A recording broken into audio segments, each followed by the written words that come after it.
cinema do terceiro milênio. Numa entrevista, o cineasta Peter Greenaway reafirma que o cinema como está já morreu e propõe uma nova linguagem com a participação do espectador. Marcelo Balbio vai mostrar um exemplo de filme interativo brasileiríssimo. No estúdio de hoje, aqui entre nós, a intimidade entre estranhos. Frejá canta e conta a história de pessoas que sabem toda a rotina dos vizinhos sem mal conhecê-los. Tem Roberto Frejá tocando e cantando no nosso sofá já já.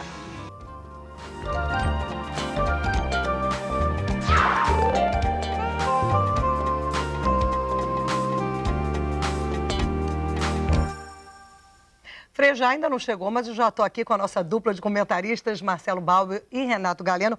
Balbio, quer dizer que o Brasil está dando exemplo em cinema interativo. Exatamente. É um filme feito por um cineasta de Brasília, bem jovem, é um filme bem legal. E ele estreia esse fim de semana, quer dizer, na verdade, no Festival de Cinema de Brasília, nessa sexta-feira. Daqui a pouco vocês vão saber por que é interativo, que é muito legal. Eu fiquei morrendo de vontade de participar. O cinema está morto. O autor dessa frase, que deve ter deixado muitos cineastas e fãs do cinema indignados, é o diretor inglês Peter Greenaway. Com nada menos que 62 filmes no currículo, ele defende uma revolução na chamada sétima arte, com novos elementos de informação, música e tecnologia. E o próprio Greenaway mostrou um pouco dessas ideias ontem no Rio de Janeiro. Cinema como você nunca viu antes.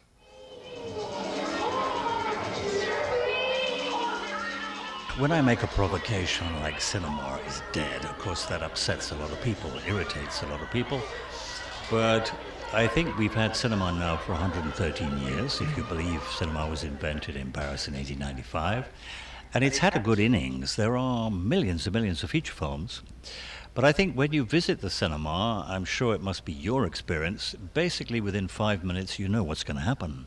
You're going to be told a bedtime story for adults. You're going to be told something which has a beginning and a middle and an end, has characters which are based upon a sort of psychoanalytical post-Freudian organization. Who are the good guys, who are the bad guys, etc. It's always basically the same phenomenon. So in a curious way, I think cinema is incredibly lazy. It's moved very, very slowly. Most of the films you see now, okay, the technology is much superior. The publicity machine is much more sophisticated. But basically, it hasn't changed very much. I mean, a lot of people would make excuses. Yes, you know, it's very expensive and there's a lot of people involved. But I think these are very false excuses because, you know, if you and I were to put together the best 1,000 films of all time, I bet you they would cost less than $500,000 and they were made very, very simply. So what do we do about this situation? And there's a brand new set of technologies now happening on the world scene globally. I think we have to forget about what used to be called narrative celluloid cinema and move on. And I think the basis of our activity now has to be televisual. You know, you sit down tonight and you watch 4 minutes of CNN. You will see split screens, talking heads, maps, diagrams, 4 lines of moving type and 17 logos. There's nothing like that at all in contemporary cinema. So we must pick up this new language. We're now living in an information age. And I think the 2 key words in this whole phenomenon are interactivity and multimedia.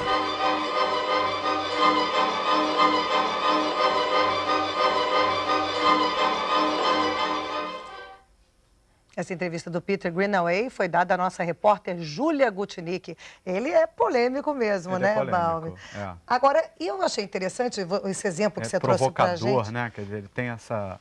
As pessoas ficam indignadas mesmo? Eu acho que não, acho que já se acostumaram, ele tem falado isso há muito tempo. No fundo é uma provocação, essa apresentação de ontem dele, que foge completamente, né, daquele esquemão formal de você ver um filme linear, ele brinca de VJ, então ele fica naquela tela ali, escolhendo na hora o que vai entrar. Parecia um iPhone aquilo aí. Eu adoro ele, mas ontem eu fiquei com a impressão de que ele se diverte mais do que a gente, sabe? Eu fiquei com vontade de ter aquele telão ali para eu ficar brincando um pouquinho. Para ver ele fazendo aquilo não teve a mesma graça. Eu acho que as pessoas também ficaram um pouco frustradas porque ainda foi apresentado num esquemão formal, todo mundo no teatro assistindo aquilo. Esperavam mais dele. Ele no início até falou, eu acho que seria mais bacana se vocês pudessem andar, circular, eu acho que combina mais. Mas esse trabalho dele faz parte de uma grande obra, que tem filme, que tem site na internet, tem game. Mas e ele ali brinca de VJ. Mas vamos puxar a sardinha para o nosso Ah, brasileiro, sim. né? Porque o Peter Greenaway fala tanto de essa necessidade de interatividade no cinema e tem um brasileiro, o Felipe Gontijo, fazendo uma coisa muito legal, né? Exatamente. Ele é um jovem cineasta de Brasília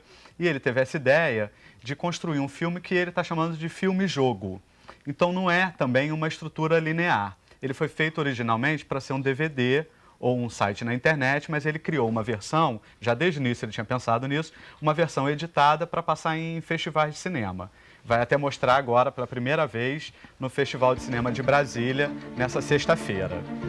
E é uma história curiosa, o filme se chama A Gruta, e é a história de um casal que vai passar um fim de semana numa fazenda e lá começam a acontecer várias coisas, tem todo um ar de mistério e terror no filme.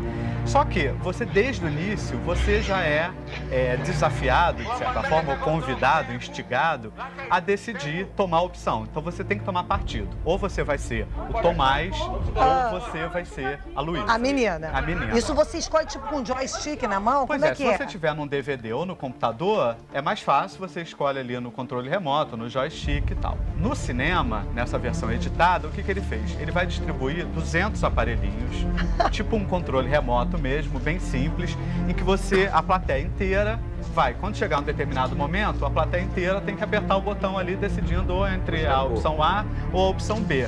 E a partir daí, a decisão da maioria é que vai ganhar e conduzir o filme. É engraçado que deve ter uma versão até maior e uma menor, dependendo tem do que 11 escolhe. possíveis finais. Ah, então, se você legal. comprar o DVD, que ele brinca, né? Porque aí você vai ter o jogo para você vai poder explorar todas essas possibilidades. No cinema, ele fez uma versão meio dirigida, até para não frustrar. Fica uma loucura, né? Ele diz que se a pessoa tomar as decisões erradas, o filme pode acabar em 5 minutos para ele. Rezando para tomar as decisões certas para o filme ficar melhor. Exatamente. É muito interessante, então, portanto, aí, a Galeno gostou também, né? Eu fiquei morrendo de vontade de pegar um controle e ficar lá, votando e saber se o meu voto Porque é o a voto da vontade maioria. da gente de interferir no filme, né? Que tem a ver com o que o Greenaway estava falando. Exatamente. A gente não consegue... Acabou um pouco essa temporada de você ser um espectador totalmente passivo de algumas coisas. Mas, enfim, eu acho ainda discutível. Acho que é bom, tem espaço para tudo. Ah, eu gosto também de ser passiva no cinema, acho uma delícia. Daqui a pouco, desemprego no Brasil, o IBGE mostra que a taxa de outubro foi a segunda menor desde que a pesquisa começou a ser feita há 6 anos. E olha, as bolsas estão caindo até no espaço. Não entendeu nada, né? Mas eu conto. Daqui a pouco, depois do intervalo. A gente volta em 2 minutinhos.